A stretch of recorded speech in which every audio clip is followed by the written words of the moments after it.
aku. Masane aku komplotane piye mbok ingetno. Nek nyawang kowe iki ngomong batene ngene, Pak. Ora kok mikir sampean komplotane gak. Mesti ngomong wedok ngene. Bojone senjor kapan dicolong. Ngono. Lu wong bojo kowe tak terno ora nek sing gelem kok.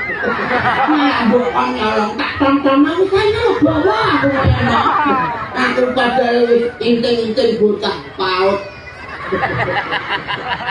Tongkenan. Moh.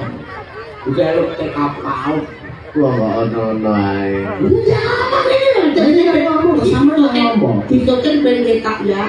Nek ngomong. Jangan. Lah. Apa yang apa tuh? Alah, kencing deh. Ada mikir jalan. Ala-ala deh. Malah mati. Wong ono ae. Lah jane apa ya?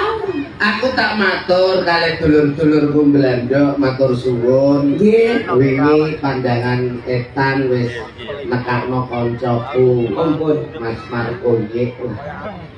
Biasanya rak sariman Sami kan. Kesariman. sariman koprake wis didol. Sariman kok nek bubar. Wong wis yang dibatuk corona dari bukan.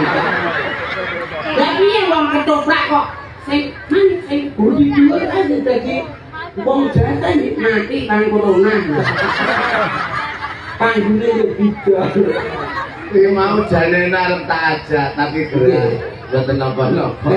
Mulane aku seneng banget tetep apa ngraketno seduluran kali kanca-kanca Belanda iki. Alhamdulillah pinanggihan malih. Muga-muga tansah pinaringan sehat. Amin. Sukses. Amin. Amin. Matur nuwun, Gusti timbali terus antara apa wae nek pancen